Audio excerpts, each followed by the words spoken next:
Economia prateada, longevidade no olhar. Papo de idade, é aqui o seu lugar. Histórias contadas com tanto saber, o brilho no olho que faz renascer etarismo. Vamos desconstruir. O Papo de Idade dessa semana está com uma visita aqui diferente. Nós somos diversos e tratamos aqui de todos os assuntos que envolvem a longevidade. Saúde, trabalho, economia, políticas públicas, profissões que podem te inspirar, né? Metas de vida. E hoje a gente está com um chefe de cozinha aqui. Olha só que interessante. Mas antes de te mostrar quem é o chefe que está aqui, quero falar para você do nosso patrocinador, o Grupo Criando Valor. O Grupo Criando Valor é especialista em planejamento e implementação de programas e cursos específicos que podem ser desenvolvidos de forma exclusiva para a sua empresa e de acordo com as particularidades do seu negócio e dos seus processos. São cursos presenciais e à distância. No mundo RPPS, Regimes Próprios de Previdência Social, você encontrará todos os cursos preparatórios em EAD para certificações. Na loja virtual, você encontrará todas as informações sobre os cursos e poderá realizar ali mesmo sua compra de forma simples e rápida. A inovação é um dos pilares da empresa, que procura sempre tecnologias e procedimentos inovadores que tragam valor agregado aos novos produtos e serviços, como projetos em realidade aumentada e realidade virtual.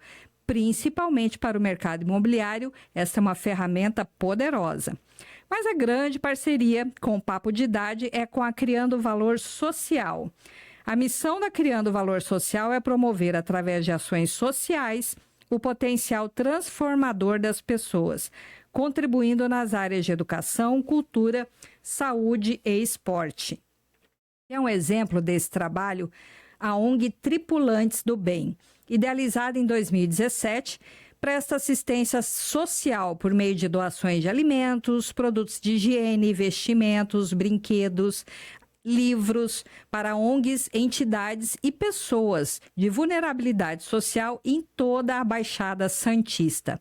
Desde o início dos trabalhos, a Tripulantes já alcançou milhares de pessoas em suas necessidades e mudou e transformou a vida de muitas famílias. Conheça melhor todos os trabalhos do Grupo Criando Valor no seu site e em todas as plataformas da rede social. Meu querido amigo Edmir e todo o grupo, todo o pessoal da Criando Valor, um abraço e obrigada por essa parceria. Hoje eu estou aqui no estúdio com o chefe Renato Salgado.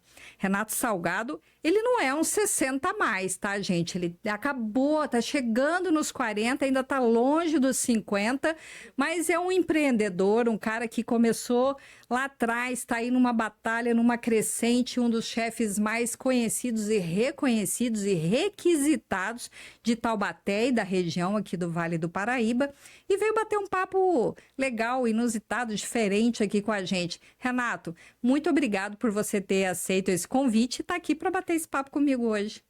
Sim, já é um prazer enorme estar aqui com você.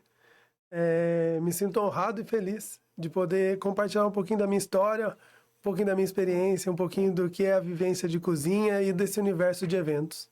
É tão, eu acho assim, interessante, né, esse universo da cozinha, dos chefes de cozinha, né, de uns bons tempos já para cá, essa questão dos chefes, principalmente por causa dos programas de televisão, das batalhas, né, dos chefes de cozinha, isso deu uma popularizada e eu acho que valorizou muito a profissão de vocês, no meu ver aqui de telespectadora. Então, por que eu estou trazendo você aqui? Você tem uma trajetória, começou a sua escola de gastronomia aqui no Senac Campos do Jordão. Conta pra gente se existe todo esse glamour do chefe de cozinha que a gente vê na televisão. Amiga, é assim, né? Teve uma temporada em que a grande emissora do Brasil fez algumas novelas, em todas elas tinha um chefe de cozinha. Normalmente era um cara muito bem apessoado, dirigindo um carro importado, com uma mulher maravilhosa que ficava o dia inteiro na praia, e o cara tinha tempo para ver essa mulher dele na praia. E assim, eu posso dizer para você por experiência própria, a gastronomia, ela é muito prazerosa, mas ela é maçante, ela é cansativa, ela é exaustiva e ela não te permite viver essa realidade. Então, a gastronomia teve um boom em que muitas pessoas tinham a procura pela gastronomia, dos cursos de gastronomia do Senac, que é a escola que eu fiz, que é maravilhosa, mas existe um choque gigantesco da realidade do mercado, de como é o comércio em si, tá? Então, é uma jornada de trabalho de mais de 12 horas, né, para um chefe de cozinha. Hoje, com o tempo que eu tenho de casa, eu ainda sou o chefe de cozinha da minha cozinha. Eu coordeno a minha cozinha, eu preparo todos os pratos no meu buffet. Então, eu entro na minha cozinha em dias de evento às 5 da manhã e chego na minha casa no dia seguinte às 3 da manhã. Então, é uma jornada longa, de muito tempo em pé, e aí tem a parte 2, né? Porque o chefe de cozinha não pode hoje mais ficar apenas dentro da sua cozinha. Ele tem que estar no seu salão, ele tem que atender o seu cliente, ele tem que pôr sua cara, ele tem que se mostrar. Então a pessoa não contrata mais uma empresa, ela contrata a imagem do chefe. Então eu tenho várias festas em que a festa começa, eu chego com 1 hora e 15. Eu preparo tudo na minha empresa, distribuo os carros dos funcionários, as equipes que vão trabalhar, vejo a preparação acompanho, né? Graças a Deus o universo digital permite a gente acompanhar tudo em tempo real. Altero o posicionamento, faço tudo acontecer.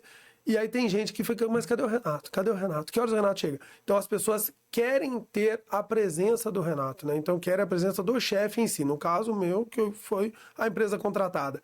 Então, assim, eu lembro dessas novelas, porque assim, eu vejo hoje em dia que eu malemar consigo ir na praia, entendeu? Então, você imagina eu tomar sol, não adianta nem ter um carro, só se ficar na garagem aqui, mas é interessante, porque assim, houve um boom.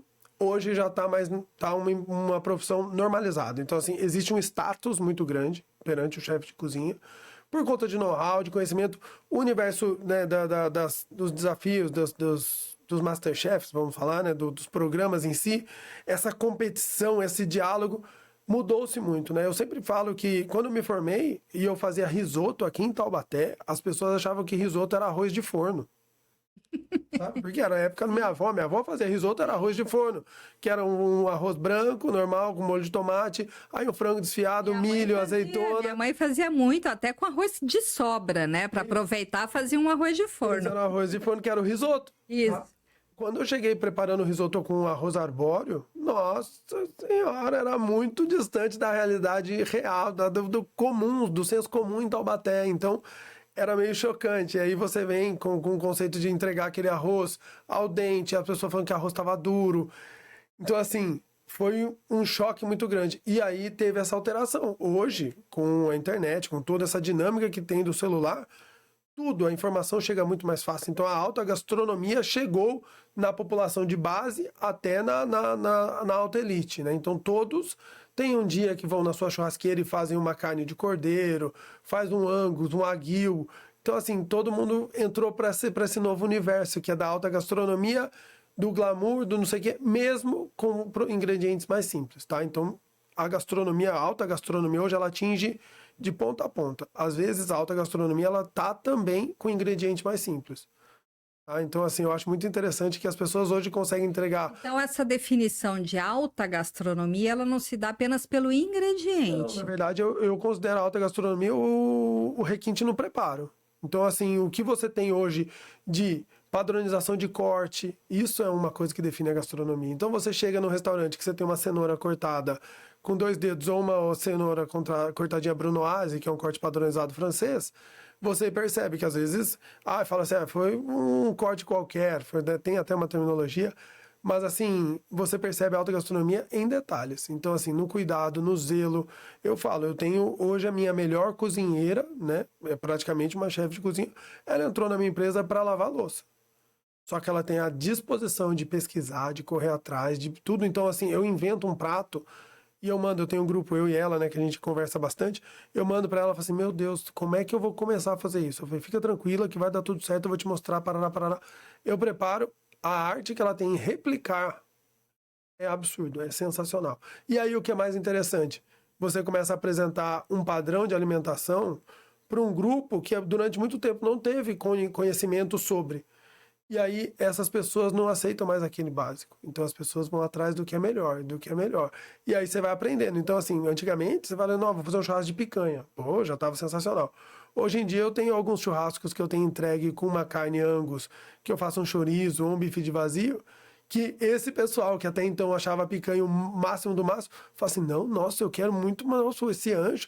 Eu faço um ancho no gorgonzola, maçaricado, que fica espetacular, entendeu? Eu faço umas composições com geleia de cebola, geleia de pimenta. Então você começa a apresentar a gastronomia de uma nova forma, com ingredientes simples ou mais baratos do que a pessoa achava que era o must do passado, entendeu? Entendi. A evolução da gastronomia é muito interessante. Então, dentro dessa evolução, desde quando você saiu, né, lá do Senac Campos do Jordão, eu sei que você passou um período embarcado num transatlântico, servindo 3.500 passageiros por refeição. Exato. Isso aí deve ter sido um teste de choque para você, né? Na verdade, a gente sai da faculdade, acho que em quase todas as profissões, você sai da faculdade com muito teoria e uma prática diferenciada. No Senac, eles te entregavam uma cozinha perfeita, uma cozinha maravilhosa, tá? Aí eu cismei que eu queria trabalhar em navio, né? Eu cismei que eu queria trabalhar fora, e meu pai, ele me dava uma pensão, tarará, tarará. Eu falei, pai, não quero mais a pensão, eu vou correr atrás do meu sonho, eu vou fazer gastronomia e vou trabalhar embarcado e vou pro navio. E daí ele falou, não, beleza, já precisei de $1.000 para sair do Brasil. Então, essa história é o maior conto do vigário, que eu precisei dele, mas muito. Nossa, coitado, meu pai, um beijo, te amo. E aí, assim foi, né? Só Deus sabe como foi. Mas entrei no navio, eu tinha, em média, eram 3.500 refeições por dia, e eu entrei como cook, eu entrei como assistant cook, que é o básico do básico. Eu entrava para limpar a carne, quebrar pedra de sal, eles me davam, eu sempre pedia 1 quilo de sal, não era sal fino, era uma pedra. E eu tinha que quebrar, e eu não sabia, eu já quebrei o liquidificador com uma semana, entendeu? Porque eu coloquei, o que eu ia fazer com a pedra de sal? Eu não sabia. Porque no Senac era tudo refinado, tinha sal rosa, tinha sal de tudo quanto era jeito. Cheguei no mundo real, e lá eram 3.500 pessoas, só que eu assumi uma bronca, né? Eu resolvi ser cook roast. O que o roast faz? O roast é assados, grelhados e cozidos. Então eu assava em média 45 lombos suínos por dia, em média 60 frangos por dia, e eu grelhava em média 55 a 70 quilos de carne, tá? Não era carne nobre, tá? No navio, eu trabalhei no Islandscape, era um navio... O navio, quando vem pro Brasil, já vem em baixa temporada, tá? Então o navio, quando tá precisando de reforma, eles mandam pro Brasil. Tá? Então, assim, tudo... Na Europa era um padrão de comida, quando a gente estava lá, embarcado lá, então servindo, era um tipo... Aqui no Brasil, eu nunca servi no navio que eu trabalhei nada melhor do que contrafilé. Tá? Eu trabalhava na cozinha de combate, né? Que eles chamam que é a cozinha pesada. Tinha os restaurantes que eram pagos, onde ficava o jantar com o capitão, tudo mais. Era um outro padrão de gastronomia. O que eu trabalhava era o máximo contrafilé. Eu grelhava quase 70 quilos de bifinho de contrafilé. E assim, eu começava a grelhar umas 8 e lá não tem fogo, tá? Não tem chama de fogão. É tudo por indução. Então, e o navio balança. E aí eu tenho... As canaletas de vapor passavam por cima da gente. Eu segurava na canaleta, porque o negócio balançava demais, né? O navio balança muito. Então, hoje, 20 anos depois, eu não tenho sensibilidade na ponta dos meus dedos, tá? Então, assim... Por causa disso. Por causa disso. Digital de banco, que você precisa pôr digital, é um caos. Pra mim, eu tenho que escolher qualquer dedo que não dá, porque o dedão e o dedo indicador, eles são difíceis de reconhecer. Foi embora. Foi embora. Mas, assim... Foi uma experiência maravilhosa, tá? Eu falo assim que me mostrou que se era para ficar na gastronomia mesmo ou se era para espanar. Lá não tem condição, não é brincadeira. Tipo assim, é um trabalho em que você dorme com o seu chefe dormindo no seu emprego. Então, assim, ele inventava treinamentos às 3 da manhã. Então, você tinha que subir às 3 da manhã com um frio congelante. E eu, no navio, eu morava no 3º subsolo, né? Então, tinha o nível do mar, eu morava 2 para baixo. Então já tinha pressão atmosférica. E aí você tem que escolher direito aonde você deita, porque o navio balança. Se você balança... Se o navio afundasse, você já era o primeiro a ir embora ali. Minha função no drill, né? Na minha função, cada tripulante tem uma função. A minha era fechar registro de vapor na cozinha. Eu tinha 7 registros, que é a minha responsabilidade. Aonde dá problema no navio, quando dá problema, é motor e cozinha. eu tinha certeza que se desse problema eu tava morto, mas eu não ia. Mas Sobreviveu. Sobrevivi, eu saí. Eu passei um maremoto no Estreito de Gibraltar. Meu Deus! O navio ficou parado 3 dias em Porto para conserto do casco. E tinham 2 seguranças, né? Não sei se eles vão ver, né? Eu perdi o contato com todo mundo. Eles eram cariocas e eles falavam muito palavrão, assim como eu também falo, tá? Eu tô me policiando aqui para me controlar. Mas eles falaram assim: corre risco da gente pedir resgate para outro navio da empresa. Então a gente não vai fazer o crossing sozinho. Normalmente o navio faz o crossing com 2, 3 horas de distância para cada navio. Esse crossing nosso da Europa-Brasil, que eles fazem o menor trecho possível. Então eles fazem, na verdade, não é Europa-Brasil, é África-Brasil. Eles pegam a menor distância possível entre o oceânico para não ficar muito tempo sem ninguém. O nosso navio tinha companhia. Então veio dois islands, né? No caso era o Escape, eu não lembro o nome do outro navio. O meu era o Escape, o outro veio próximo, porque caso tivesse alguma intercorrência, tivesse tempo de acudir, porque o navio veio para cá com mais ou menos 2.000 hóspedes, né? Fora 700 de tripulação. Caramba, que experiência, hein? Não, foi intenso, foi bem intenso. Eu falo pra todo mundo que assim, eu nunca mais pisei no navio, tá? Foi um dos meus réveillons mais bonitos que eu tive, foi dentro do navio, vendo os fogos em Copacabana. Vale muito a pena, porque você não tem o risco do assalto, nada. Você vê tudo aquela beleza sem correr risco nenhum. É maravilhoso, mas eu nunca mais embarquei. De trauma por algumas coisas que eu vivi lá. Eu não vou falar, censuro, se você quiser, no podcast 2 a gente continua e eu conto um pouquinho, mas tem que ser censurado. Algumas partes vai ter pi, que foi fora do normal. Quando eu retornei, cheguei em Taubaté, né, minha avó ficou muito doente, e aí, por questão familiar, eu optei por romper meu contrato no navio e voltar para cá. Então eu estava aqui em Santos, eu estava em Ilhabela, saí, voltei no navio, entreguei minha carta de demissão em Santos e não embarquei mais. Quando eu voltei para cá, eu fui para um restaurante de São Paulo chamado La Cabaleriza, trabalhar com carnes argentinas. E lá, assim, vi centoja, né, que é o caranguejão gigante, né, o king crab, maravilhoso, aprendi uma série de coisas. Lá, o turno de trabalho era muito ruim, eu tinha um intervalo de 5 horas no meio do dia. Então, eu servia o almoço, tinha 5 horas de intervalo para servir a janta. Aí eu fiquei um mês, né, e querendo ou não, né, tinha condição. Eu recebi foi meu único registro em carteira de trabalho assinado, é esse.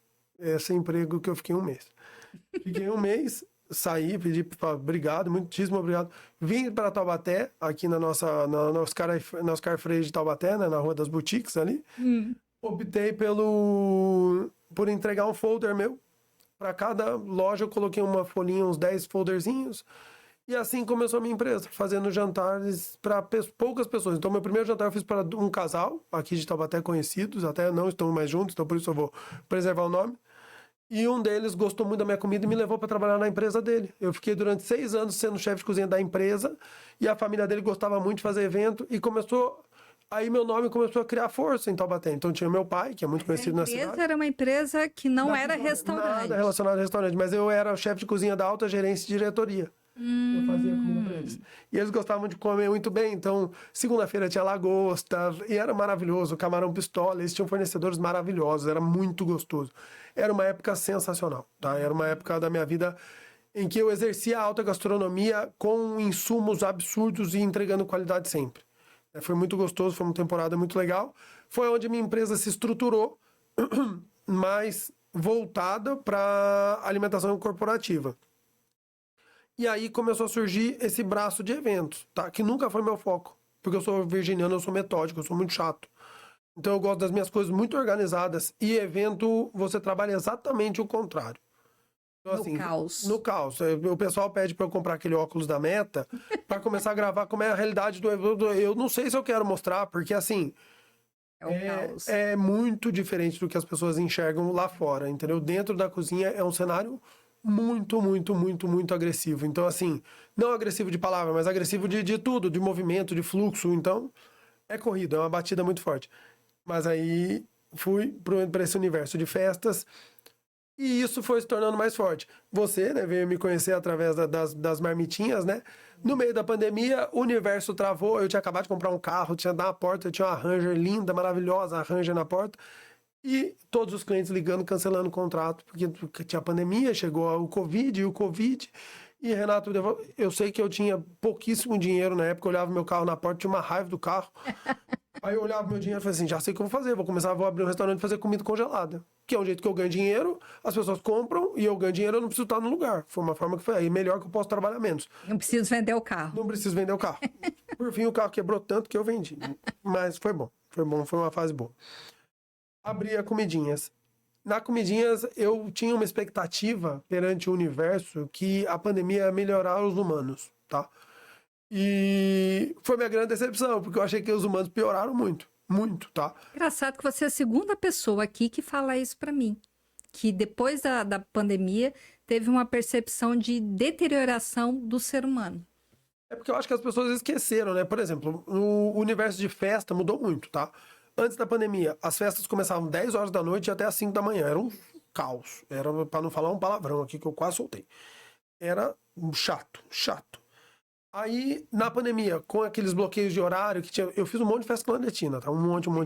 Quem não fez? Peguei Covid numa festa que a mulher falou assim, você não tá doente não, né? Eu falei, eu não, tô de boa. Cheguei ótimo na festa, juro, eu saí da festa já gripado. Eu saí da festa, meu nariz já escorregava, assim, ó. Eu falei assim, vou pacotar. Por sorte, na época, né, que hoje a minha ex-mulher estava em Guará com a nossa filha, eu fiquei aqui quase 15 dias isolado sem vê-la, né? Só fazendo videochamada.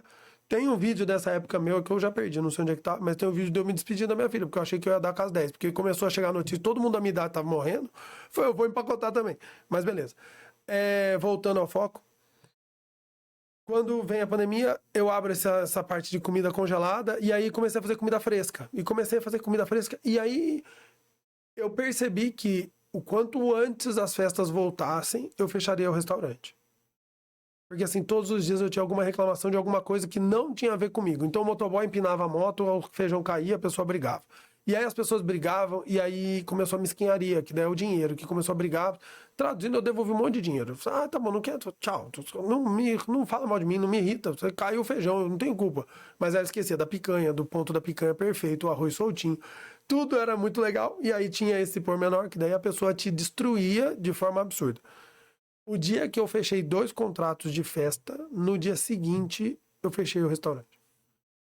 Aí foi quando deu essa história. Voltamos a fazer festa, as festas fluindo bem. Surge a ideia do meu escritório lá na parte superior da minha empresa. Você pode ir lá um dia conhecer, você vai ver que é bem gostosinho.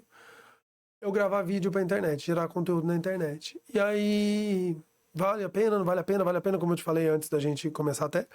O gasto por dia de filmagem é quase R$2.000, R$2.500. E o que te retorna? Não retornava dinheiro, mas retornou reputação. E a pandemia fez isso pra mim. Como um monte de buffet fechou, um monte de gente foi embora, eu fiquei, né? Eu continuei ali na minha vidinha, regradíssima, não fazia absolutamente nada, tá, amiga? Nada. Lá não tinha restaurante, não tinha nada. Eu vivia em função de ter dinheiro para devolver os contratos. Quando acabou, que daí os contratos voltaram, minha vida estava estruturada em paz, fomos para cima, criei esses vídeos, graças a Deus, viralizaram por questionamentos, por discussão entre as próprias pessoas, os seguidores, e assim foi. É assim, né? Você coloca uma receita lá, a pessoa começa a perguntar, mas você esqueceu de dizer se o medidor que você usa é de plástico ou é de metal? Amiga, era pior. Você esqueceu de dizer se a farinha é a farinha A ou é a farinha B? Você sabe o que o cara falou? Né? Eu O tive quê? um seguidor que falou assim, esse cara não é chefe nada, ele fura a faca, ele fura a carne. Putz, grila, né, gente? Com tanta coisa pra você reclamar, você vai parar de... Olha o conteúdo inteiro, como é que... Porque a carne de qualidade não vai interferir, tá bom? Ah, vou fazer um filé mignon. Puxa, eu virei o filé mignon... E não furei. vai interferir nada. Aí eu comprei um pegador, porque daí você começa a ficar preocupado com o que os outros vão falar. E o cara falou, ele não é chefe de cozinha nada. Eu falei, mano, me deu pânico. Eu falei, será que eu não sou mesmo? Você faz 15 anos que eu trabalho com isso, como é que será que eu não sei mais o que eu tô fazendo? Te deu a síndrome do impostor. Aí eu Será falei assim, que eu será realmente que eu tô- sei fazer? Não, será que eu tô enganando tão bem, né? Porque eu tô 15 anos enganando, tá dando certo, eu acho. É. Mas, e aí foi.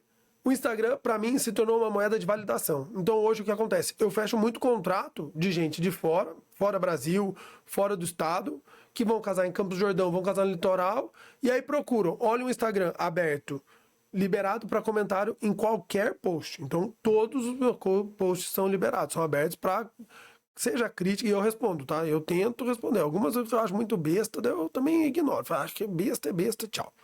Mas eu tento responder todos. E assim, isso validou. Então hoje, que nem esse sábado agora, a gente estava fazendo um casamento em Juqueí. O noivo é de Londres, desculpa, o noivo é de Taubaté, a noiva é de Londres, aí quiseram casar na praia, olharam algumas opções e viram um Instagram ali, Paraná, viu que é gente de verdade, que não tem, né, fakezinho, e contratou. Então, eu tenho muito isso. Mesma coisa Campos do Jordão. Então, os casamentos campos, que não vem por indicação, ou que a pessoa coloca e valida, o Instagram te valida demais. E isso foi um grande diferencial, né? Então, assim, lembrando, tá? Eu não suporto rede social, tá? Eu não consumo tanto rede social. Então, assim, quando a gente conversou, até você me perguntou, eu não vejo nada. Tipo assim, se eu puder abstrair no tempo que eu tô livre, eu estou com a minha filha. Hoje ela tá distante, tá em Guará, mas o tempo que eu posso, eu estou com ela. Então, assim, tento fazer videochamada com ela, conversar com ela. E meu foco é trabalho. Então, assim, hoje o ano passado a gente bateu 232 festas no ano, né? Esse ano no ano. Esse ano, é que eu não sei se eu posso falar o dia que a gente tá gravando, mas a gente tá no dia 8 de abril, eu já fiz 60 festas esse ano. E 56 degustações. Um percentual de fechado de degustação de quase 87%. Então, assim, querendo ou não, é uma performance elevada. Eu não tenho tempo de consumir rede social. Então, se eu chego em casa, eu durmo. Entendeu? Se eu chego em casa, eu tomo um vinho, eu faço um jantar, eu não tenho esse tempo hábil de consumir a rede social. Então, e eu sou baixa tecnologia. Então, você fala, você sabe editar? Não sei fazer nada. Eu tiro as fotos, eu vejo como é que faz, por isso que eu falo. Muitas vezes eu faço takezinhos e eu mando para uns meninos que eu tenho, e esses meninos fazem a edição e me mandam uma coisa. Eles organizam a sua rede social. De mim, e eu não tenho ninguém que cuida, não. Sou eu mesmo. Eu que respondo todo mundo. Então as pessoas falam, oi, gostaria de falar com o chefe Renato. Foi muito prazer, sou eu mesmo. Entendi. Hoje, a dinâmica da minha vida já me permite ter uma secretária hoje, mas é que eu não gosto. Eu gosto de ter o trato a trato final com o cliente ser eu. Eu acho que esse atendimento humanizado, né? Você ter a humildade de saber que você está prestando um serviço, você está falando com o teu cliente, uma pessoa que está confiando, porque normalmente quem contrata um chefe numa festa, ou é um casamento, uma bodas, algum evento importante que vai marcar a história daquela pessoa, daquele casal. Então ele está confiando a você, a cereja do bolo de um evento desse é o buffet. Né? Tem flores, tem isso, tem aquilo, mas se o buffet for ruim, acabou a festa, né? Todo mundo vai sair falando mal. Então, quando a pessoa está confiando isso a você, eu acho que a reciprocidade de você também dar este carinho, essa atenção, estar no salão, ir na mesa, perguntar se está tudo bem, é isso que acho que realmente valida o teu trabalho. Então, a pessoa busca muito isso, né? Então, assim, é muito complicado porque se eu terceirizo o atendimento, a primeira parte do atendimento, eu perco um pouco a conexão com o cliente. Então, o que acontece? Tem gente que chega na minha empresa querendo servir lagosta, querendo fazer 10 horas de festa. E aí, eu sou a pessoa que traz ela para a realidade. A condição, a disposição que ela tem financeira do evento está dentro do que ela pode gastar. Então, tipo assim, eu sou a pessoa que traz ela para a realidade. Então, que muita gente chega com cerimonialista, é claro. Quem vem com cerimonialista já tem essa noção de investimento e tudo mais. Eu mando um cardápio, o meu primeiro cardápio, eu tenho preço de R$90 a R$370, R$400. Então, assim, você abre esse leque, a pessoa fala assim, ótimo. E eu não tenho condição de contratar o de 400, eu posso contratar o de 100. Então, vamos lá. Renato, como é que eu posso fazer? Então, esse momento, se eu terceirizo o atendimento, eu perco esse elo. E aí eu perco a liberdade de poder falar. Porque eu tenho um defeito seríssimo, tá? Eu não tenho meio termo comigo. Ou a pessoa gosta de mim, ou a pessoa me odeia. Eu não tenho aquela pessoa que fala assim, não, ele é mais ou menos. Não tem. Porque como eu falo a verdade, já falo na cara, eu sou meio grosso, meio desbocado, eu aceito ser desbocado comigo, tá? Eu sou super na boa, eu não levo pro coração, porque eu acho que é uma forma da pessoa dialogar transparente. Então, eu não minto e não quero mentira. Então, vai ser a verdade, dói uma vez só e acabou. Você tem tantos reais, é o que dá para fazer. Milagre eu não faço, dá licença. Exatamente, mais ou menos essa pegada, entendeu? O universo é assim, eu trago a pessoa para a realidade, entendeu? Só que sem passar muito paninho, E é uma coisa que a geração de agora já gosta mais. Do floreio eu posso falar, entendeu? Eu venho de uma geração que a gente é pau, pedra, pedra. Vamos, vai, dá, não dá, já era. Não consegue. Você falando de geração, na tua equipe você tem quantas pessoas hoje? Essa semana, sem ser essa, né? Essa semana agora são festas pequenas. Na semana que vem a gente está trabalhando na cozinha 25, no salão mais 28. Então, e aí, Dá um total de 53 nesse pessoas. universo de 50 e poucas pessoas, tem todas as idades. Eu tenho alguns menores aprendizes, eu tenho uns 4, tá? Que, na verdade, são pessoas que querem sair de onde estão. Tem alguns menores aprendizes, de umas 4 meninas mais novas, tá? Tenho um leque grande de 20 a 38, tá? Sendo que os dos 30 aos 38 são pessoas que você pode cobrar e exigir resultado, que entende a necessidade e entregam. Os de 20 a 30, eles têm uma oscilação de obrigatoriedade, então assim, eu posso demandar, mas eu tenho que pensar como falar, tá? E eu tenho os mais velhos. Eu chego para ele assim, ó, lava essa louça para mim. Se for 10 copos, ela lava feliz. Se for 100 copos, ela lava feliz. Se for 5.000 copos, ela lava feliz e vai me pedir um avental só para não molhar o pé. Então, assim, é muito diferente cada geração como enfrenta o serviço, tá? Porque a pessoa quer saber quanto vai ser a paga. Então, assim, eu chamo para trabalhar e falo assim, eu tenho festa semana que vem, para, você está disposto? Ah, de que horas a que horas? Quanto você vai pagar? Como é que faz? O que eu tenho que fazer? Então, tipo, a ordem é o contrário. O que eu tenho que fazer? Ah, que horas eu vou entrar? Tá, e qual é a paga? Porque tem gente que quer ir ganhar R$ 200, 250, 300 ou 150, que é o salário start, né, o inicial do buffet. E eu tenho funcionário ganhando até 300. Então, assim, a pessoa não quer saber o que tem que fazer para estar... Ou o que o de 300 faz. Ela quer ganhar o salário de 300, mas não quer fazer o que o de 300 faz. Entendeu? Então, assim, é gritante o quanto o dinheiro mudou a capacidade técnica de cada um. Então, se eu tenho uma festa que eu demando, eu preciso de um cuidado maior, preciso de um zelo maior, eu injeto mais dinheiro nas pessoas. Então, eu falo assim, ó, se essa festa eu tiver 0 crítica ou 0 reclamação, eu dou uma bonificação para toda a equipe de cozinha que trabalhar de tantos reais. Então, você tem que remunerar o que seria esperado que ela fizesse. Exatamente. Mas nessa geração atual, tá? O restante, o pessoal, eu trabalho com performance. Então, assim, mano, entregou, tem a performance, se tá comigo há bastante tempo, percebe que é ganha, entendeu? Eu dou reajuste constante, eu melhoro. Eu pô, muito. Meritocracia. Sim, é que meritocracia ainda tem uns que estão lá há bastante tempo, que subiram e eu não consegui tirar o mérito mais. Então eu não gosto muito desse termo. Porque é assim, a gente vai criando confiança, vai dando credibilidade e a pessoa vai entregando. Às vezes não entrega, daí você põe a geladeirinha, que daí quando volta outra pessoa. Ou volta outra performance. Eu falo isso porque, como eu falo, o universo é muito interessante de eventos, né? Eu desde outubro, parece que eu tô vivendo dezembro. Eu tive muita festa em outubro, muita festa em novembro, muita festa em dezembro.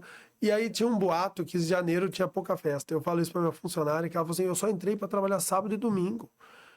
E eu, se me permitirem, eu trabalho de segunda a segunda. Tá? Eu trabalho todos os dias, eu não me importo. Então, para mim, assim, o maior tesão da minha vida é a gastronomia. Eu amo cozinhar.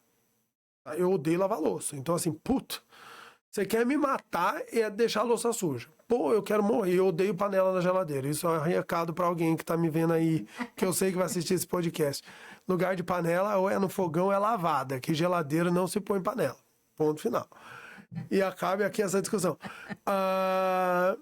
Então, assim, eu tenho pavor, mas o prazer em cozinhar é muito grande. Então, se você inventar amanhã um eventinho pra gente fazer aqui, vamos fazer um coquetelzinho aqui, pode ficar tranquilo que eu estarei aqui sorrindo, feliz, uniformizado, padronizado, bonitinho. Pode atender com o melhor da minha gastronomia.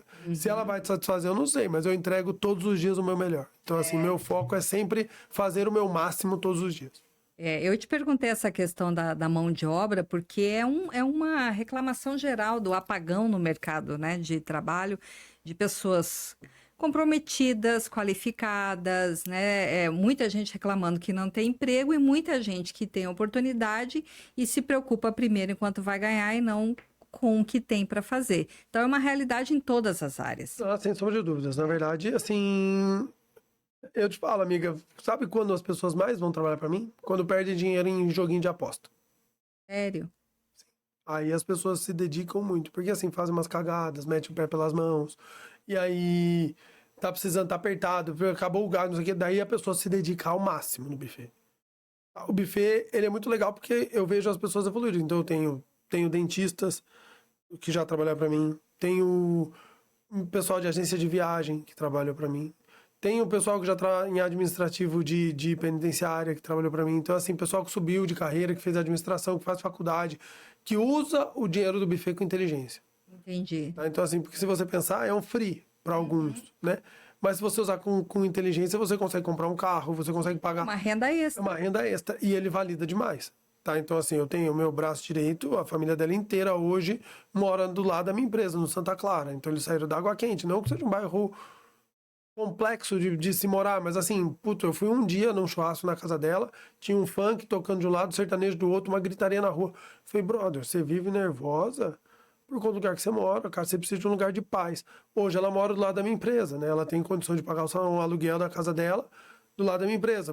Você consegue proporcionar para quem você gosta um upgrade de vida muito legal. Então, o buffet te permite viver a vida dos outros, né? Eu vejo a evolução dos outros, é muito gostoso. Que legal. Então, assim, e a média das pessoas trabalham para mim, em média de... Tenho funcionário comigo há 10 anos, já tenho funcionário de 6, meu braço direito hoje está comigo há 6 anos já, a irmã dela há 7. Então, assim, a gente vai pegando, vai trazendo toda a família. Sim. Vai Sensacional. generando, né, pra gente. Nesses 20 anos de caminhada aí que você já tem, você lembra de alguma festa assim que você falou, vai dar tudo errado, tô ferrado, e no final você fez uma mágica e Amiga, a coisa aconteceu? não Deve dá ter nem- muitas, né? Tem muitas, mas assim, tem algumas que me traumatizam bastante. A festa da semana passada em Juqueí foi uma festa muito complicada. Eu falo porque era um cardápio em richô, tá, vou explicar o termo técnico, em richô, travessinha, que a pessoa vai e se serve, só que por algum descuido meu, do cerimonialista ou do noivo mesmo, ele optou em não colocar lugar para todo mundo sentar. Então era uma festa para 150 em que tinham 60 lugares só. Quando eu vi isso na visita técnica, que a gente foi para lá um mês atrás, eu chamei o cerimonialista de lado e falei assim, mano, a gente precisa mudar o cardápio. Eles querem injetar dinheiro? Não, não querem. Eles querem mudar alguma coisa? Não, não querem. Então eu transformei os pratos que eram em richô em mini porção. Só que daí você pensa no deslocamento de cidade, as pessoas vão para longe, eu dei um upgrade no cardápio, eu coloquei coisas no cardápio que não estavam inclusas por conta de receio da repercussão da festa, se ia ter uma repercussão negativa. Então eu fiz um risoto de camarão com manga, no caso, cortesia para o casal, porque eu achei que na praia eu precisava ter alguma coisa a mais no meu cardápio, que estava muito básico, que era estrogonofe, lombo e batata.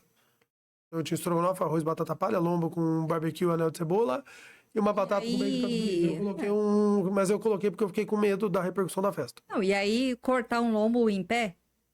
E não, daí eu servi, todo mundo a mini sentar? porção, eu mudei o cardápio, eu tive Isso que fazer você a transição. fez porque ia ter gente em pé. Exatamente, porque não tinha condição, não tinha nem sentido. Uhum. E aí foi uma festa em que a dinâmica pré-evento para mim foi muito ruim. Eu passei 3 noites sem dormir, pensando nessa festa. E aí chegou uma hora que eu falei assim, já mexi em tudo que eu tinha que fazer, já reestruturei tudo. O que eu podia fazer está feito. Entregar o seu melhor todos os dias. Então eu fui e a festa foi um sucesso, tá? Deu tudo certo, foi maravilhoso.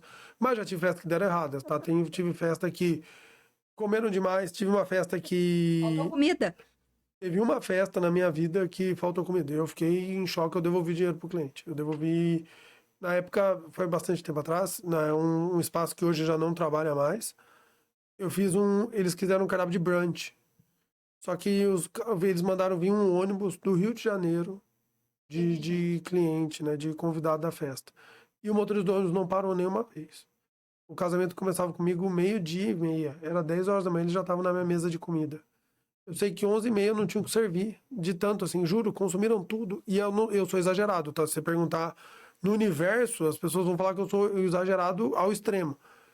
Eu entrei em colapso, eu saí, esse lugar ficava no registro, eu fui na empada do Roberto ali, sabe, tem uns mercadinhos ali, eu comprei tudo que tinha de bolo, de torta, pão, tudo que tinha para conseguir dar conta da festa.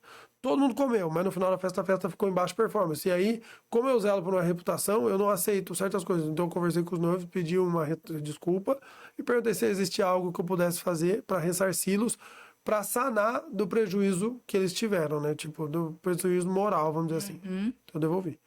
Mas essa foi traumática para mim. Teve algumas festas que eu falo que foram divisores de água. Então teve uma festa que eu fiz para medicina, que era um contrato para 800 pessoas, foram 1.200 pessoas. E foi a última festa da minha carreira em que eu assumi bebida alcoólica. A partir dessa festa, no meu buffet, eu não ponho bebida alcoólica. Se você quiser, eu te indico um parceiro meu que serve cerveja, um para vinho, um para chopp, eu indico tudo. Mas eu, Renato, não quero mais. Festa nunca dá prejuízo. Só te dá prejuízo se tiver bebida alcoólica. É mesmo. Interessante. É porque, na verdade, você trabalha com... Como meus contratos eles são quitados 30 dias antes, eu tenho tempo hábil de comprar com fornecedores em São Paulo, pegar fornecedores bons que vão me entregar um produto com preço legal. Então, comida farta não tá tranquilo. Lógico, salgados são aqui de Taubaté, Pinda, tem a parte aqui de Taubaté que tem meus fornecedores, meus parceiros.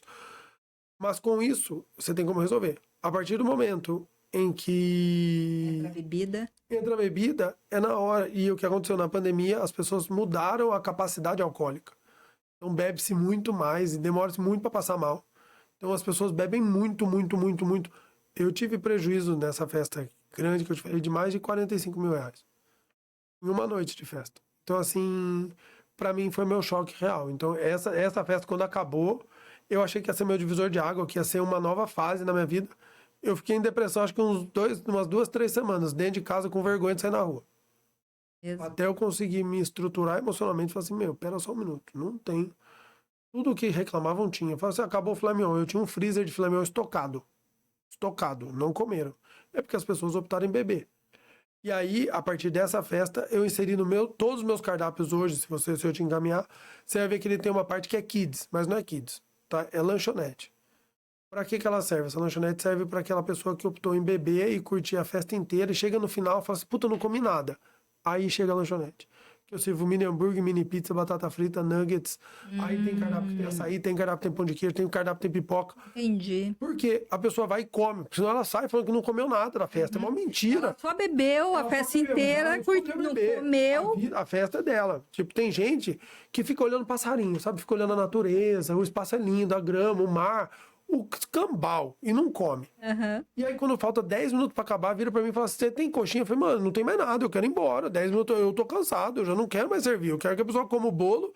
Aí surgiu a lanchonete. Então, todos os meus cardápios hoje têm lanchonete. Todos, praticamente. Já tem 2 cardápios, dos 18, 2 que não fazem parte. Interessante. E daí eu atendo aquela pessoa que optou em beber, aquela pessoa que optou em cuidar da criança e não comeu, que não quis parar de conversar, não quis sentar para comer. Esse é o intuito. Então, assim, o tempo de mercado me permitiu enxergar as falhas que eu tive nessas festas, que deram erro, e eu corrigi. Mas aí eu não corrigi só no cardápio fechado, eu corrigi em todo um grupo. Então foi assim que eu consegui reestruturar. Como eu falo, eu tenho minhas 8, 10 cozinheiras em que elas estão treinadas entendendo isso, entendeu? Então, assim, elas entenderam o que eu quero do objetivo de festa. O time de festa é muito perfeito. 5 a 6 horas de festa é perfeito. Você consegue saber exatamente o que vai acontecer e com 2 horas eu consigo te dizer se essa festa vai dar certo, vai dar errado, se vai faltar alguma coisa. Olhando a cozinha, olhando a estrutura. Cada religião tem um padrão de consumo, tem um padrão de coisa, mas é assim, você consegue sentir no evento o que pode dar trabalho. Então, e é muito claro, assim, é muito interessante. Por exemplo? Primeira meia hora de festa, salgadinho e mesa de frios. Com meia hora, primeira inserção de alimento com mini porção, seja ela qual for. Risoto com filé mignon. Eu gosto de começar com filé mignon, porque daí a pessoa vê que tem filé mignon no primeiro prato que ela tá comendo. Então ela fala, mano, vai ter fartura nessa festa. Porque eu podia servir a batata com bacon. Mas eu já começo com risoto, filé mignon. Risoto, arroz, estufa, filé mignon já dá saciedade. Eu já resolvo um problema sério de ansiedade. Por quê? As pessoas vão pro evento com ansiedade. O que será que vai ter nesse casamento? O que será que eles vão servir? O que tem? O que vai ter pra gente? Será que vai ter uma coisa diferente? Será que eu vou experimentar um prato novo? O que ele tá inventando? Então, assim, eu falo sempre do meu cardápio Prime, que é o cardápio que eu mais gosto de vender. Esse cardápio, a gente já entra com filé mignon, ao molho madeira, com risoto de gruyère, alho poró, e um camarão internacional, que é um prato esperado no coco bambu. Começo com esses 2. Depois eu tenho a linha aqui, o que segue, e esse cardápio com 1h30, 2 horas de festa, eu sirvo um jantar de massa, com conchiglione, com rondelli e ravioli romanesca, que é um prato afetivo que lembra minha avó, tá? Então, assim, tem vários passagens, cada prato tem uma história pra mim, emocionalmente falando, né? Desse cardápio em si em especial. É um cardápio blindado. Eu já fiz, acho que umas 300 festas com esse cardápio, eu nunca tive uma encheção de saco com esse cardápio. Ele te blinda e te permite ficar em paz. em paz, em paz, em paz. Sabe assim, quando tudo dele funciona, parece uma engrenagem tão perfeita, assim. E o que acontece? Como é um cardápio hipervalidado, os funcionários já sabem como vai operacionar. Então, assim, não é aquele cardápio que eu preciso escrever num papelzinho e falar, gente, com 1 hora tal coisa, com tanto... Mano, o treinamento é muito legal, mas a vivência na prática valida muito mais a estrutura do serviço. Então, hoje, a estruturação dos cardápios, que nem quando eu invento um cardápio novo, eu tenho uma funcionária que ela fala assim, meu Deus do céu, lá vamos nós de novo. Você tá maluco. Eu fiz um cardápio árabe com um baiano, que ela falou assim, eu não entendo uma palavra desse cardápio, eu não sei o que você está fazendo aqui, como é que você vai fazer isso aqui. Me explica o que a gente vai fazer. Eu falei, fica tranquila, fique em paz, vai dar tudo certo. Esse cardápio eu fiz arroz marroquino no meio da galera. Eu coloquei uma paejeira no meio da pista de dança e servi um arroz marroquino no meio do pessoal. Então é um casamento que tem uma hipervalidação, porque dá uma puta repercussão, todo mundo te filma, todo mundo te posta. Aí é um casamento que gera legal. Final de semana que vem, do dia 18, são algumas festas legais. Eu tenho festas intercaladas, né? São 5 festas no total, no mesmo dia. Uma em Lagoinha, uma em São José e outras 3 em Taubaté. 2 delas vão ter massa ao vivo, que é um fettuccine Alfredo. Então eu coordenei com a cerimonialista os horários que são, para eu estar fazendo essas massas junto com a galera, entendeu? Os convidados terem esse momento comigo. E um dos cardápios é vegetariano. Olha. Vegetariano com pratos veganos. Então ele é um cardápio que, tipo, você fala, você gosta de vender? Não gosto. Você acha legal? Não acho, porque eu não sei se todo mundo é vegetariano. E aí, quando você fala que o cardápio é vegetariano, a pessoa já entra em choque, fala, não quero, vai ser ruim. Mal sabe que risole de palmito vai estar servido, bolinha de queijo vai estar servido, um risoles de milho vai estar sendo servido, que é uma delícia, um palmito ao molho branco, um conchiglione de 4 queijos no molho sugo. Então tem uma porrada de coisa maravilhosa. Tem um rondelli de ricota e nozes que a gente faz, que é espetacular. Vai estar, entendeu? Assim, não é um cardápio... Já tá me dando fome, já. Você fala vegetariano, a pessoa já fica em choque. Fala, meu Deus, não quer nem ir na festa, né? Vai ser sensacional. Você falou aqui de cardápio com lembrança afetiva. De onde veio o chefe Renato? Desde quando você entendeu que essa era a sua profissão? É um pouco mais complexo. Minha avó cozinhava muito bem, mãe de meu pai, Maria Helena, cozinhava muito bem. Eu tenho, né? Tinha, 2 avós, Maria Helena e Ana, né? Tanto é que minha filha se chama Mariana em homenagem às minhas avós, tá? Maria Helena cozinhava muito bem e fazia eventos beneficentes constantes para a sociedade, tá? Minha avó ajudou a construção de algumas ONGs, tanto é que hoje uma ONG, né, a Casa Gesto Maria Helena Salgado, é em homenagem à minha avó, que é Grupo de Estímulo ao Tratamento Oncológico, tá? Isso. Então, o gesto é da minha família, né? Foi doação do meu tio-avô. Hoje, meu pai é presidente, eu faço parte da diretoria técnica, mas não dou muito... Só quando tem problema que eu chego lá. Essa minha avó cozinhava muito bem, tá? Cozinhava muito bem. E eu sempre fui gordinho, tá? Eu sempre fui cheinho. Hoje eu tô nesse shape melhorzinho porque eu tomo monjaro, mas assim, eu sempre fui gordinho. Da minha avó falar que eu não ia arrumar namorada, porque eu comia muito rápido e comia muito, muito. Minha avó cozinhava muito bem. Um prato que é característico da minha avó é o frango com creme de milho e arroz, tá? Esse prato é raro eu conseguir colocar em cardápio, porque as pessoas meio que chocam, mesmo sendo um milho Bonduelle, que é espetacular. Se você tiver a oportunidade de fazer, faz creme de milho com milho Bonduelle importado, é espetacular, sensacional. As pessoas acham que é muito simples. É muito simples, mas mal sabe que você comer meu creme de milho, uma moral, não dá pra ninguém. Já a minha avó Ana, ela morava em São Paulo. Ela não cozinhava nada. O bolo de chocolate dela sempre tinha casca do ovo que ela quebrava. Ela tinha a mão queimada. Putz, todo o bolo dela tinha uns pedaços de ovo, umas cascas de ovo. Mas eu amo, tá? Bolo de chocolate. E era sem cobertura. O bolo dela era maravilhoso. Mas toda vez que a gente ia pra São Paulo, a casa dela era de carpete, exalava cigarro, que ela fumava demais. E ela pedia um frango a passarinho, né? E um ravioli de carne à romanesca, presunto, ervilha e champignon, gratinado. Um frango a passarinho inteiro era pra mim. Inteiro. E ela pediu um outro pra minha família inteira, pro resto da família. Mas eu era o primeiro, eu era o neto mais velho, né? O único homem, o neto mais velho. Pouco mimado. Mimadíssimo. Pelos meus avós eu era mimadíssimo, né? Meus pais também, coitado. Minha mãe, um beijo. Também não tem que falar dessa, não, é pra ela ficar brava. E assim... É um prato que eu coloquei no cardápio. Então, assim, esse ravioli de carne romanesca tem no meu cardápio Prime, acompanhando o rondelli de ricota e nozes e o conchiglione de 4 queijos ao sugo. é minha trinca de ferro. Entendeu? Então, assim, toda vez que eu tenho, tanto é que toda degustação, se você um dia, porventura, acompanhar ou for numa degustação minha, a hora que chega esse prato, é o único prato, mesmo na dieta com monjaro, eu como um raviolizinho. Porque, assim, pra mim é me aproximar com a origem de tudo, entendeu? Que eu fazia, pra quem não sabe, né? Eu fazia engenharia de alimentos na Federal do Rio de Janeiro. Eu briguei com o professor, lá entrava muito em greve, eu surtei e falei assim, vou fazer gastronomia. Meu pai falou, você tá louco, mas eu te apoio. E minha mãe falou assim, pelo amor de Deus, não. Minha mãe sempre foi veemente contra, mas assim, totalmente contra. Aí, mas assim, não me desmotivava, mas também não me apoiava. Né? Já meu pai falou assim, não, vai, faz, se você quer. E eu tinha uma tia que falava assim, é a profissão do futuro. Nossa, não é nada de futuro, é o maior golpe da história, mas vamos lá. Aí fui fazer o Senac por conta de tudo isso. E no Rio de Janeiro tinha muito costume do feijão preto. Então hoje eu te falo, quando eu faço a minha feijoada, eu falo que tem o café da manhã dos campeões. Eu entro na cozinha às 4 da manhã pra fazer feijoada. Então quando dá 7 horas que os funcionários começam a chegar, tá ficando pronta a feijoada, o vinagrete, a maionese e a farofa. E aí o arroz branco. Todo mundo que entrou na minha empresa já sabe do café da manhã dos campeões, que é o pratinhozinho de sobremesa, um pouquinho de feijão preto, um pouquinho de arroz, um pouquinho de vinagrete, e aí você come aquilo ali, é o café da manhã, nem tem pão, dia de feijoada não tem pão com café com leite na empresa. Aham. É o café dos campeões. Então também, a feijoada também eu tenho um afetivo da época de Rio de Janeiro. Entendi. E aí foi lá já na gastronomia, então, quando você mudou de engenharia de alimentos para gastronomia, a gastronomia te fisgou Não, definitivamente. sim, eu acompanhava muito a minha avó na cozinha, né? A Maria Helena, ela não gostava que ficasse na cozinha dela, porque todo mundo ficava beliscando. Minha avó Mas cozinhava você muito bem. ajudava ela? Não, não cheguei a cozinhar com a minha avó. Eu fiz a minha avó, ela fez bodas. Minhas tias vão brigar, que eu não vou lembrar qual festa foi. Não sei se foi 50 anos de casado. Eu acho que foi isso, foi bodas de ouro. Eu fiz uma festa para eles na casa deles.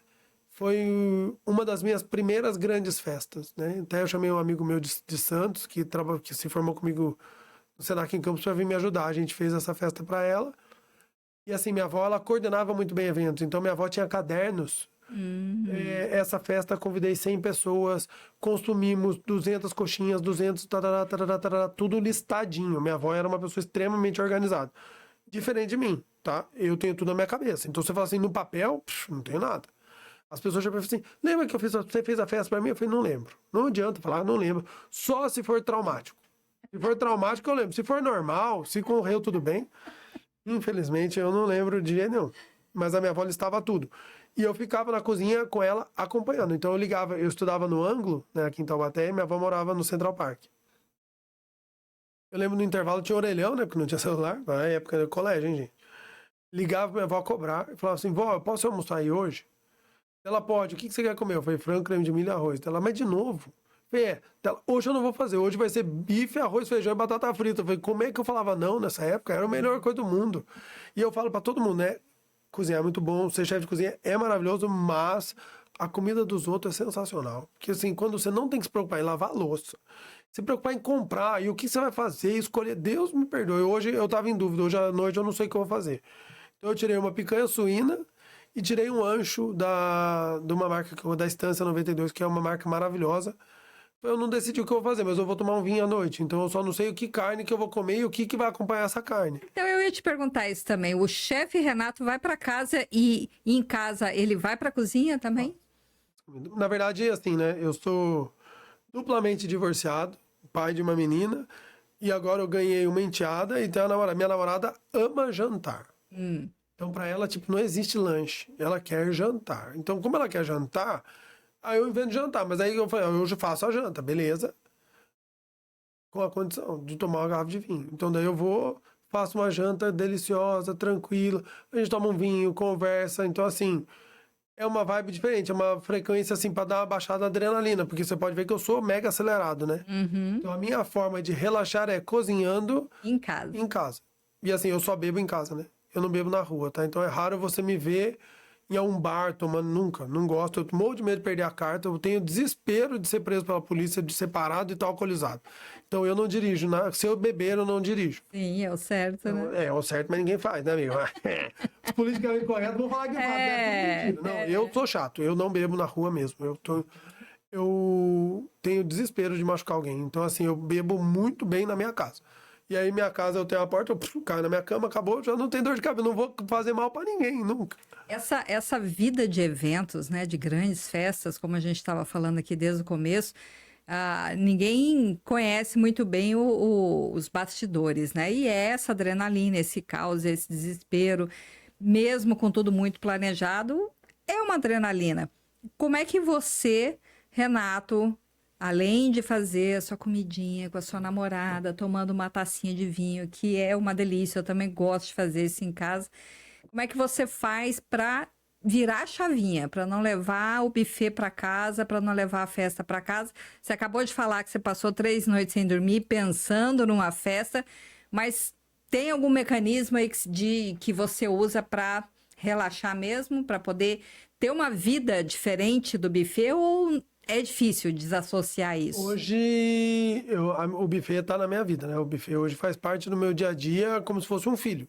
Tá? Então, assim, eu tenho o meu trabalho como se fosse minha grande paixão, né? Minha filha é meu maior amor do universo, a Mariana, não tem nem como falar, né, de tudo, e é algo que me distrai, tá? Então, assim, o que eu faço, tá bom? Hoje, como eu trabalho, né, eu me mato de trabalhar, mas eu planejo viagens. Então, assim, eu tenho pequenos sonhos imediatos e eu tenho grandes sonhos futuros. Então, assim, eu aceito passar por algumas coisas desde que eu me permita viver alguma coisa em breve. Você sabe que tem uma recompensa ali na Eu frente. trabalho com recompensa para mim mesmo.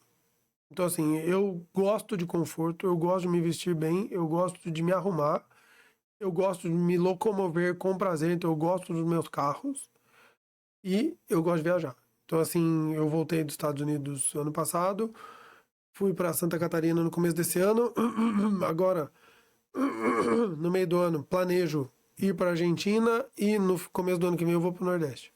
Então, Você tem essas pausas. eu me permito, mas assim, são pausas meio malucas, tá? Então, nessa loucura toda, você tem espaço para programar viagem, sua vida com a sua família. Como é que você encaixa isso dentro da programação do buffet do Renato? Eu travo a agenda, tá? Ou deixo apenas eventos mais simples para os funcionários tocarem. Mas as minhas agendas de viagem, normalmente eu começo uma viagem no domingo e volto na quinta. Então, meu jeito é diferente de viajar. A Bianca, a gente começou a namorar, né?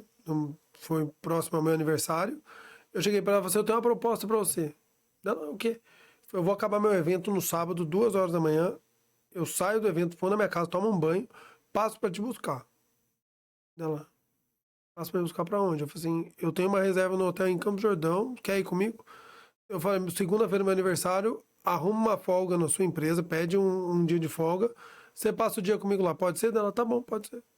Foi assim que a gente começou a namorar. No dia na véspera do meu aniversário, a gente escolheu ficar juntos. Então, assim, ela se dispôs, eu tava já, então ela entendeu como é que era a minha frequência. Eu falei assim, ó, é tudo meio fora do normal. Mas foi um dia maravilhoso, que a gente viu o sol nascer chegando no hotel às 5 da manhã, entendeu? Então, assim, a gente... Se adapta. Não é nem se adapta, eu ia falar assim, a minha vida permite a gente viver momentos extraordinários. Tá? Porque são coisas que ninguém faz. Então, quanto tempo faz que você não pega o seu carro e vai às 5 da manhã para Ubatuba ver o sol nascer? Quando a gente era moleque, eu lembro de dias que eu tava de noite na balada, as pessoas falavam, vamos para Ubatuba, o inconsequente eu ia. De carona, né? Não dirigindo. Quando eu novinho, com 16 anos, eu ia para Ubatuba, meu pai que não sabe dessa história, mas deixa pra lá. Mas eu ia dirigindo, roubava o carro dele e ia pra Ubatuba pra ver como é que era dirigir na serra. Eu queria dirigir na serra com 16 anos. Besta, né? Depois, no final das contas, capotei o carro na serra com 30, mas tudo bem. Como é que eu peguei confiança demais? Então, assim, minha vida me permite viver extraordinário. Então, assim, eu tenho momentos que poucas pessoas vivem, sabe? Então, assim, por quê? Quando é que a pessoa vai numa segunda-feira para Campos do Jordão ver o pôr do sol?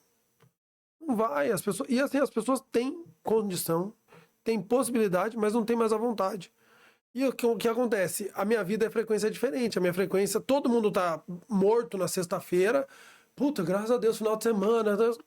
Comigo, sexta-feira eu entro em colapso, porque a minha segunda é a sexta. Isso. Que todo mundo tá acabando a semana, a minha semana tá começando. Então a minha semana começa na sexta e sábado.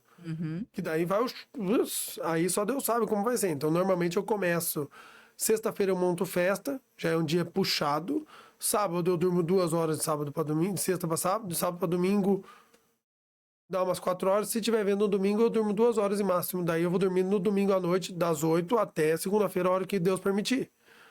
Então, assim, mas com isso você pode fazer coisas que as pessoas perderam o tesão de fazer, entendeu? Então, assim, o meu universo me permite fazer coisas diferentes. Então, assim, segunda-feira eu posso estar almoçando num restaurante em São Paulo, eu posso estar comendo algo diferente no litoral. Então, assim, é uma vida que você tem momentos que quem trabalha de segunda a sexta, de tal a tal hora, não consegue viver. E eu falo, tem que se permitir, tá? Assim, a gente aceita muito pouco. No final das contas, lembra aquele papo de pandemia, das pessoas, que as pessoas não melhoraram. Eu achei que o mundo ia melhorar, o mundo ia evoluir, as pessoas iam ser mais solistas. Eu acho que só tem falcatrua, eu acho que tem muita gente sacana, acho que tem muita gente desleal, acho que todo mundo aceitou muito pouco. Tanto do humano, quanto do universo em si. A gente tem muita coisa legal para viver e, assim, vale a pena viver cada momento. Eu acho que o que faz tudo valer a pena são as experiências e as emoções. Então, assim, eu sou movido a emoção, tá? Eu sou uma pessoa que eu não me contento com pouco, não aceito a mesmice, não gosto de coisa muito simples. Eu gosto da complexidade, eu gosto de coisas a mais, eu gosto de tudo que é desafio. Então, para mim, a vida tem muitos momentos prazerosos demais. Isso a gastronomia que me permitiu viver e aprender, tá? Então, tem coisas que só estando na minha pele para você saber o que se passa. E dentro desses desafios todos, você teve tempo algum dia para parar para pensar, ou isso não te importa, em como vai ser o Renato aos 70, 80 anos? Você está se preparando para isso? Amiga, eu tenho uma meta de vida, que é trabalhar com buffet até os 60. Então, eu tenho mais 20 anos de buffet. Eu me permiti, porque assim, normalmente as pessoas param com 20 anos, um buffet, normalmente as pessoas cansam, param, interrompem ciclos, né?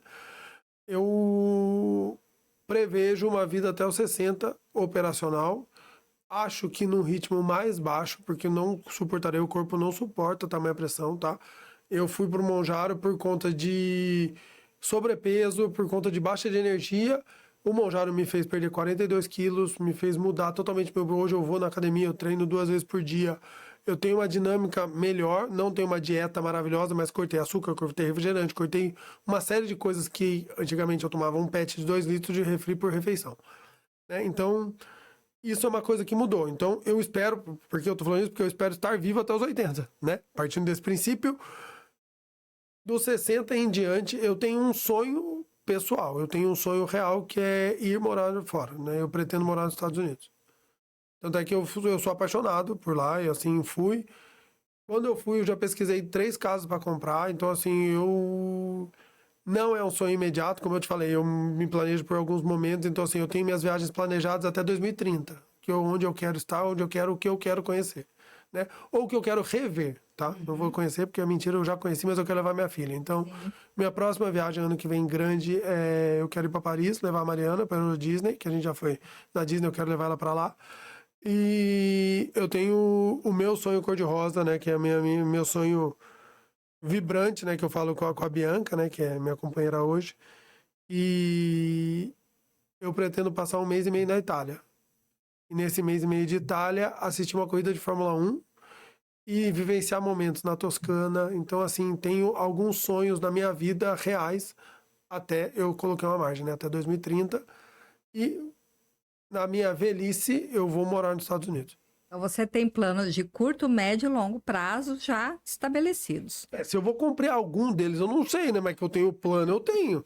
Porque você falou aqui, primeiro, lá atrás você disse assim, foi a única vez que eu tive carteira assinada, que fiquei 1 mês de carteira assinada. Então, a aposentadoria você não vai ter. Não. Né? Esquece, INSS, enfim, você tem... R$1.000. Você tem que realmente fazer do teu patrimônio o sustento da tua velhice, né? Da sua idade para você ir embora e para os Estados Unidos. Então, planejamento você já tem, o que muita gente não tem, né? Muita gente se aposenta, trabalha a vida inteira, doa suas 48 horas semanais, não viaja, deixa para depois, vai guardando dinheiro, se aposenta e aí quando tá lá com 65, agora a gente vai se aposentar com 70 para... A minha geração não aposenta, amigo. Pois é, não aposenta. Não desculpa não, você tá falando a verdade, eu já disse isso aqui, né? Daqui 20 anos não tem nem INSS mais. A pessoal que vai vindo agora... Não tá contribuindo, né? Não tem mais, a base de contribuição acabou. A pirâmide inverteu. Então, você já tem ciente na sua cabeça que você vai trabalhar mais 20 anos, até lá você tem o teu patrimônio e vai embora. Curtir dos 60 aos 100, se Deus quiser, né? Eu não acho que chega tanto. Por conta do buffet, eu acho que o buffet já carcomeu uma parte. Ele suga um pouquinho. Eu falo que tem umas festas que deve sugar uns 20 dias de vida, entendeu? Mas você gosta do que você faz, né? Isso que é importante. Eu amo o que eu faço. Eu acho que, assim, poucas pessoas são tão plenas e felizes em fazer o que faz. Na gastronomia, já foi questão pra mim, tá? Eu já pensei... Eu tenho alguns, né, como eu falo, né, a viagem é o sonho máximo, né, a viagem não, o ir embora é o sonho máximo de destino para uma outra pegada de vida, tá, é coisa de casa de aluguel, rendas estruturadas, uma outra pegada em um universo diferente, tá, então assim, é um futuro próspero, né, vamos dizer assim, o real, assim, né, como é que você se vê no futuro, né, Taubaté é uma cidade maravilhosa, tá? Eu acho assim, Taubaté, a gente tá perto de tudo. Então, assim, eu sou fã dos meus amigos, né? Gosto muito da minha família e viveria aqui tranquilamente também, tá bom? Então, se não deu certo, eu vou ser frustrado porque eu não fui de forma alguma. Eu vou viajo, curto 2, 3 meses lá e volto, sem problema algum. A vida é muito gostosa, dinâmica, eu falo assim. Né? E a vida é dinâmica. Às vezes você planeja alguma coisa, muda o rumo de tudo e tudo bem, né? Não, eu falo, na minha vida ainda eu consigo reprogramar tudo diversas vezes. Isso. É muito gostoso, tá? Renato, quem quiser te encontrar, qual que é a tua rede social? @chefe Renato Salgado no Instagram, tá? É onde a gente tem uma dinâmica de tratar bem rápido. Extremamente, eu tento responder no máximo 15 a 20 minutos as mensagens que me mandam por lá. Ou o WhatsApp é um pouco mais moroso, porque a dinâmica é muito rápida. Eu espero que vocês deixem aí o telefone para contato, caso alguém tenha interesse, qualquer dúvida. Se quiser trabalhar, se quiser ver a vivência da gastronomia no real, fica à vontade para nos acompanhar. É sempre uma honra poder distribuir um pouquinho do que a gente viveu, do que a gente tem como conceito, como cultura da própria gastronomia. Obrigada pela tua presença aqui. Obrigado a você. Quando você tiver novidade, venha contar pra gente. Os microfones estão sempre abertos para você. Tá bom? E obrigada a você que nos acompanhou e tenho certeza que adorou essa conversa com o Renato aqui. Como é dinâmica essa vida de chefe, né? De festas e eventos. Eu sei bem como é que é, eu já trabalhei no segmento. E é uma pessoa que está aqui com 41 anos, com projetos de curto, médio e longo prazo, que é o que eu sempre falo aqui. A gente tem que ter um propósito. E para atingir o propósito, a gente precisa trabalhar nele. Tá bom? Te espero no próximo episódio. Obrigada. Economia prateada, longevidade no olhar.